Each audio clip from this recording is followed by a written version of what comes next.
لله رب العالمين والصلاة والسلام على أشرف الأنبياء والمرسلين وعلى آله وأصحابه أجمعين وعلى من تبعهم بإحسان إلى يوم الدين.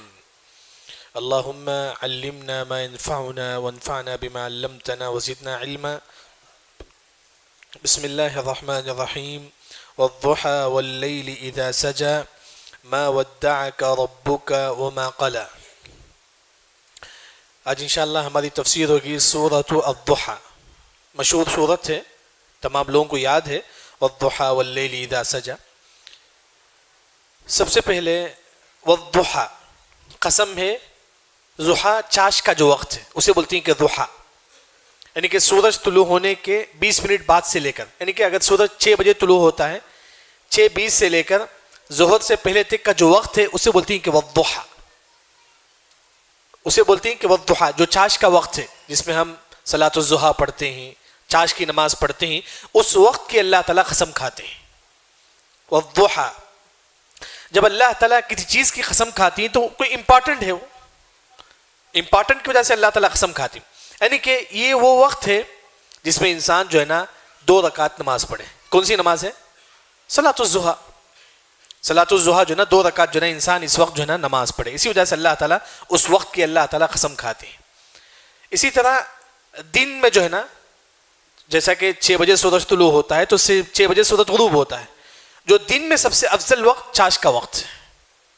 دن میں سب سے افضل جو وقت ہے وہ ہے چاش کا وقت ہے. واللیل اذا سجا، قسم ہے رات کی اذا سجا جب وہ اندھیرا ہوتا ہے، یعنی کہ رات کا آخری حصہ جو تہجد کا جو وقت ہوتا ہے 3:30 کے بعد سے لے کر، سمجھیے رات کا آخری حصہ وہ سب سے افضل وقت ہے. اللہ اس کی قسم کھاتے ہیں، اللہ تعالیٰ اس کی قسم کھاتے ہیں. رات کے آخری حصے کے اللہ تعالیٰ قسم کھاتے ہیں. یعنی کہ جب اللہ تعالیٰ قسم کھاتی ہے تو کوئی نہ کوئی امپورٹنٹ ہے، وہ یہ کہ ہم کیا کریں، تہجد پڑھیں. رات کے آخری حصے میں ہم تہجد پڑھیں. یعنی کہ اللہ تعالیٰ چاش کی قسم کھاتے ہیں، پھر رات کی اللہ تعالیٰ قسم کھاتے ہیں، پھر کیا فرماتے ہیں، ما ودعک ربک وما قلی.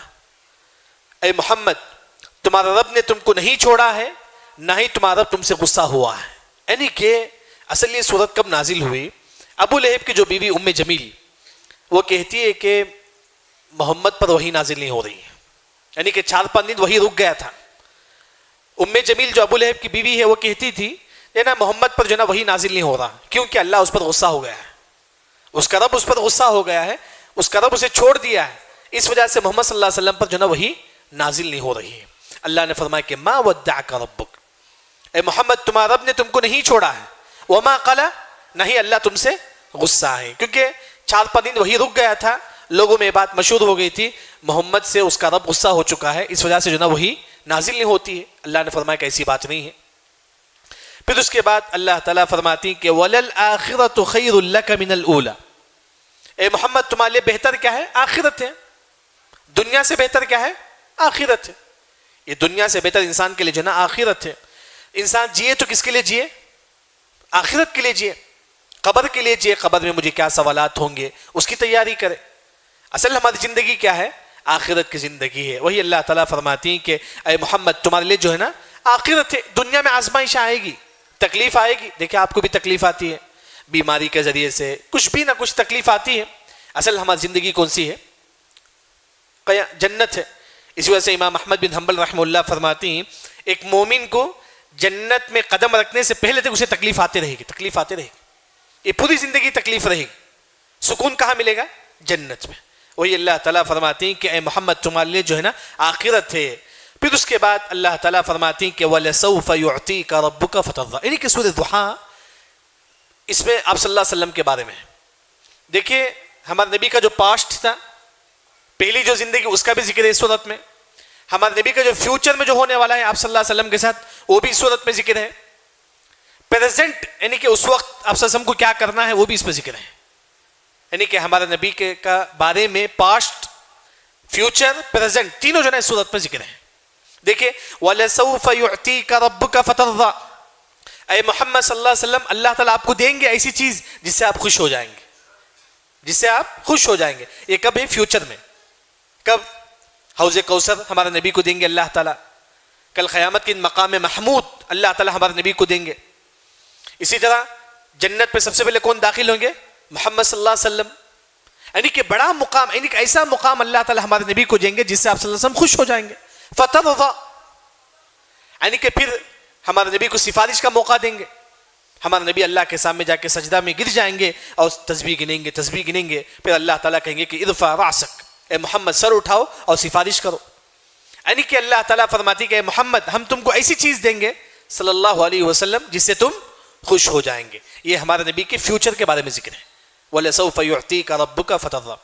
ہمارے نبی کا پاسٹ کیا تھا، ماضی کیا تھا؟ أَلَمْ يَجِدْكَ يَتِيمًا فَآوَىٰ.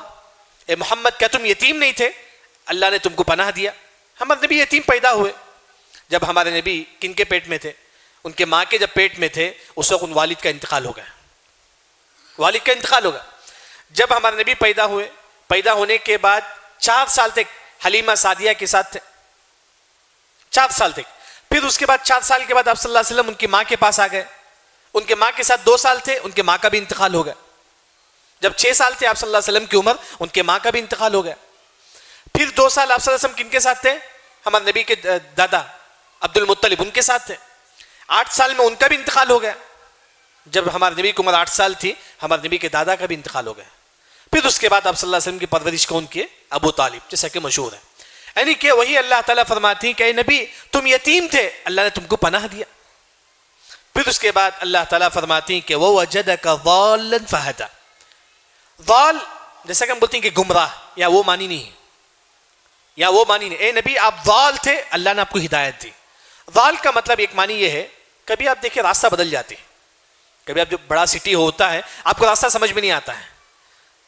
یعنی کہ اس طرح آپ صلی اللہ علیہ وسلم مکے میں ایک مرتبہ جو ہے نا ابو طالب کے ساتھ جا رہے تھے، راستہ بدل گئے تھے آپ صلی اللہ علیہ وسلم، بھٹک گئے تھے راستہ. پھر بعد میں جو ہے نا ابو طالب جو ہے نا جا کے جو ہے نا بلا کر لاتے ہیں. ایک معنی جو ہے نا راستہ بھٹک جانا. آپ صلی اللہ علیہ وسلم ایک مرتبہ مکے میں راستہ بھٹک گئے تھے، اس کے بعد ابو طالب جو ہے نا جا کے ان کو بلا کر لاتے ہیں. لیکن وَوَجَدَكَ ضَالًّا کا ایک اور جو صحیح معنی ہے وہ یہ کہ ہمارے نبی کو معلوم تھا کہ دین، لیکن نماز کیسا پڑھنا، روزہ کیسا رکھنا، تہجد، یعنی کہ نماز تو معلوم تھا، نماز کیسا پڑھنا، روزہ کیسا رکھنا، دین کی تفصیلات ہمارے نبی کو معلوم نہیں تھی، ڈیٹیل سے معلوم نہیں تھا. کس نے بتایا؟ فہدا، اللہ نے بتایا. وَوَجَدَكَ ضَال، ہمارے نبی ضال تھے، یعنی کہ ہمارے نبی کو دین کا پورا علم نہیں تھا. کس نے دیا دین کا علم؟ اللہ نے دیا. ضَالًا فَهَدَىٰ. اس کے بعد اللہ تعالیٰ فرماتی کہ وَوَجَدَكَ عَائِلًا فَأَغْنَىٰ. اے نبی آپ غریب تھے، عائل غریب تھے، فَأَغْنَىٰ اللہ نے آپ کو مالدار بنایا. یہاں اس کی 2 تفسیر ہے. ایک آپ صلی اللہ علیہ وسلم معلوم ہے کہ پہلی بیوی کون تھے ہمارے نبی کے؟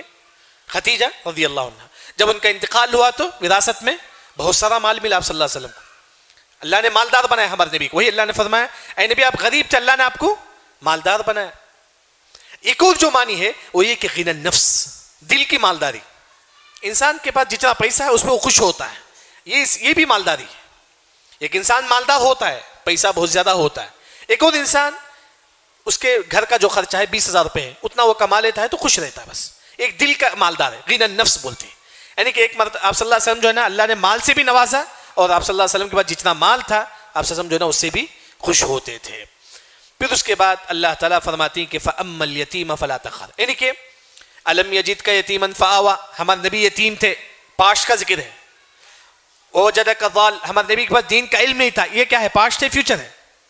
پاسٹ تھا، ہمارے نبی کے پاس دین کا علم نہیں تھا. بعد میں اللہ نے قرآن نازل کی، حدیث. پھر اس کے بعد وَوَجَدَكَ عَائِلًا، ہمارے نبی کا پاسٹ کیا تھا؟ غریب تھے. اب اللہ نے پاسٹ بتا کے اب بتاتا ہے کہ پریزنٹ اے محمد تم کو کیا کرنا ہے، اب تم کو کیا کرنا ہے پریزنٹ. فَأَمَّا الْيَتِيمَ فَلَا تَقْهَرْ. اگر تمہارے پاس کوئی یتیم آتا ہے اس کو جو ہے نا آپ ظلم مت کرو، کیونکہ آپ بھی یتیم تھے.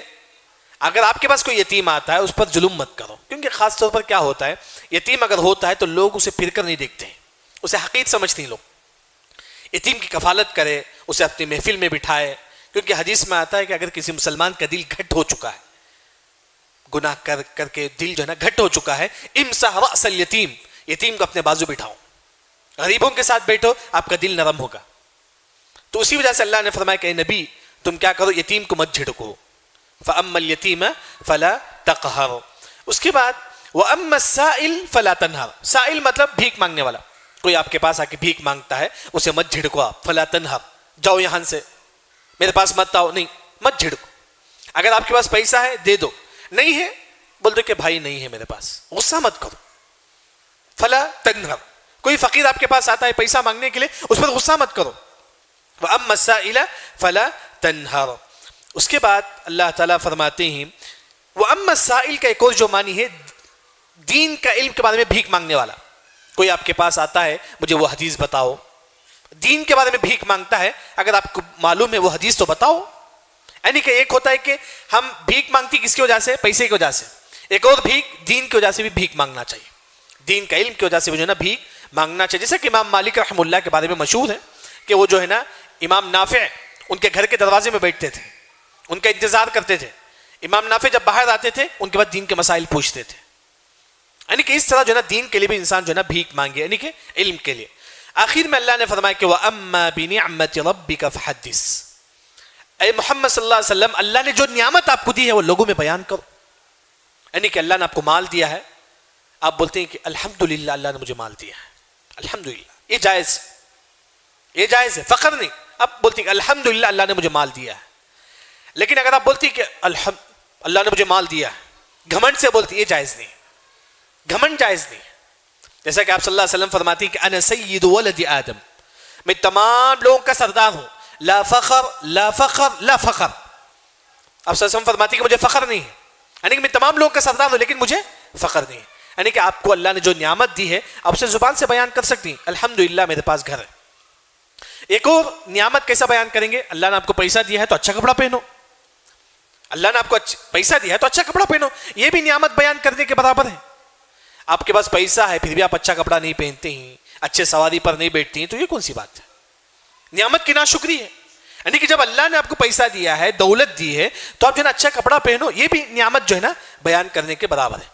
لیکن کن لوگوں کے سامنے ہماری نعمت بیان نہیں کرنا ہے؟ آپ کے پاس پیسہ ہے، دولت ہے، سب کچھ ہے، کن لوگوں کے سامنے آپ بیان نہیں کریں گے؟ آپ کا دشمن، آپ کا جو دشمن ہے اس کے سامنے آپ اپنی نعمت کو بیان مت کرو. جیسا کہ یوسف علیہ السلام کا جو واقعہ ہے، وہ اپنے بھائی کو بتا دیے تھے معلوم، جس وجہ سے ان کے بھائی نے ان کو کنواں میں پھینک دیے تھے. اس سے اہل علم نے کہا کہ جو آپ کا دشمن ہے اس کے سامنے آپ جو نا میرے پاس اتنا مال ہے، اتنا گاڑی ہے، اتنا پیسہ مت بیان کرو. وہ کیا کرے گا؟ آپ سے دشمنی کرے گا. وہی اللہ تعالیٰ فرماتے ہیں کہ وَأَمَّا بِنِعْمَةِ رَبِّكَ فَحَدِّثْ. یعنی کہ یہ سورہ ضحیٰ ایک چھوٹی سورت ہے جس میں ہمارے نبی کا پاسٹ بھی ذکر ہے، الم یجدک یتیما فآویٰ، ہمارے نبی کا فیوچر وَلَسَوْفَ يُعْطِيكَ رَبُّكَ فَتَرْضَىٰ. ان قریب اللہ تعالیٰ آپ کو ایسی چیز دیں گے جس سے آپ خوش ہو جائیں گے. حوض کوثر دیں گے، مقام محمود دیں گے، جنت میں سب سے پہلے داخل ہوں گے، سفارش کا موقع اللہ تعالیٰ دیں گا. ہمارے نبی کا پریزنٹ وَأَمَّا الْيَتِيمَ فَلَا تَقْهَرْ. اے نبی جو یتیم آپ کے پاس ہیں ان کے جنہ مت جھڑکو. یہ سورت جو ہے نا جس میں ہمارے نبی کے بارے میں ذکر ہے، لیکن اللہ نے وَالضُّحَىٰ کیوں فرمایا؟ اس سورت کی شروعات وَالضُّحَىٰ سے اللہ نے کی. اس سورت میں ہمارے نبی کا ذکر ہے. وَالضُّحَىٰ کا مطلب کیا ہے؟ روشنی ہے. صبح میں روشنی جو ہوتا ہے اسے بولتی ہیں کہ وَالضُّحَىٰ، روشنی. ہمارے نبی کا اس میں ذکر ہے لیکن اللہ تعالیٰ قسم کھاتی ہے کس کے؟ وَالضُّحَىٰ کے. کیوں؟ ہمارے نبی اور روشنی میں کیا کنیکشن ہے؟ جب ہمارے نبی اس دنیا میں آئے، پیدا ہوئے، تو حدیث صحیح ہے، تو ہمارے نبی جس گھر میں پیدا ہوئے وہ پورا کا پورا گھر روشن ہو گیا تھا. جب ہمارے نبی اس دنیا میں آئے تو پورا کا پورا گھر جو ہے نا روشن ہو گیا تھا. وَالضُّحَىٰ آپ دیکھیں گے یہ سورت وَالضُّحَىٰ ہے. اس سے پہلے والی سورت ہے وَاللَّيْلِ إِذَا يَغْشَىٰ. لیل کا معنی کیا ہے؟ لیل رات کو بولتے ہیں. اس سے پہلے والی سورت ہے نا رات، وَالضُّحَىٰ دن. کیوں اللہ نے اس سے پہلے والی سورت کو رات کہا، اس کے بعد والی سورت کو ضحیٰ؟ اس سے پہلے والی پہلی سورت میں جو ہے نا ابو بکر رضی اللہ عنہ کے بارے میں ذکر ہے، ان کی شروعات لیل سے کہا. لیل کا مطلب اندھیرا، کفر کو بولتی. لیل کا ایک معنی اندھیرا، یعنی کہ جو انسان کفر کرتا ہے وہ کس میں ہے؟ اندھیرا میں ہے، گمراہی میں. ابو بکر رضی اللہ عنہ پہلے کیا تھے؟ کافر تھے. بعد میں اللہ نے ان کو اسلام کی توفیق دی. اسی وجہ سے سورہ لیل کی شروعات لیل سے کیا اللہ نے، یعنی کہ پہلے ابو بکر رضی اللہ عنہ جو ہے نا ظلمات میں تھے، کفر میں تھے، پھر اللہ نے ان کو ہدایت دی. یہ ہمارے نبی شروع ہی سے جو ہے نا نور تھے. وضحیٰ، نور کا مطلب نور نہیں ہے، مطلب اسلام کے ذریعے سے، دین کے ذریعے سے جو ہے نا شروع ہی سے ہمارے نبی جو ہے نا مسلمان تھے. وضحیٰ اس صورت میں جیسا کہ ہمارے نبی کے بارے میں ذکر ہے، وضحیٰ یہ دن میں سب سے افضل وقت ہے. وہ کون سا ہے؟ چاش کا وقت. رات میں سب سے افضل وقت کون سا ہے؟ تہجد کا وقت. دو چیزوں کی اللہ تعالیٰ قسم کھاتی. ہمارے نبی تمام میں افضل ہی نا، تمام لوگوں میں افضل کون ہی؟ آپ صلی اللہ علیہ وسلم. اللہ قسم بھی افضل چیزوں کی کھاتی. والضحیٰ دن میں افضل چیز چاش کا وقت ہے. اللہ نے قسم افضل چیز کی کھاتی. کیوں؟ ہمارے نبی بھی افضل ہیں. پھر اللہ تعالیٰ واللیل اذا سجا، رات کا جو وقت ہے، تہجد کا وقت سب سے افضل ہے، اللہ اس کی قسم کھاتی ہیں، افضل وقت کی قسم کھاتی ہیں رات میں. کیوں؟ کیونکہ ہمارے نبی بھی کیا ہیں؟ افضل ہیں. یعنی کہ ایک عظیم صورت ہے جو انسان کو پڑھے. اس صورت میں جو سبق ہم کو ملتا ہے وہ یہ کہ ایک مسلمان ہمیشہ ہمارا ٹارگٹ کیا ہو؟ آخرت ہو، اس کے بارے میں سوچے، اور انسان جو ہمارا جو پاسٹ ہے اسی بھی یاد رکھے. اللہ نے آپ کو مال دیا ہے، ہمارا پاسٹ بھی یاد رکھے. پہلے ہم غریب تھے، اللہ نے آپ کو مال دیا ہے تو اس مال کو اللہ کے نام میں خرچ کرے. پھر جو فقیر آپ کے پاس آتی ہیں ان کو مت جھڑکو. اسی طرح جو یتیم آپ کے پاس آتی ہیں ان کے ساتھ حسن سلوک کے ساتھ پیش آؤ. جو اللہ نے آپ کو نعمت دی ہے اس کا آپ شکر بجا لاؤ. اللہ رب العزت سے دعا ہے کہ اللہ تعالیٰ ہم تمام کو صحیح دین سمجھ کر عمل کرنے کی توفیق عطا فرما. سبحانک اللہم و بحمدک، اشہد ان لا الہ الا انت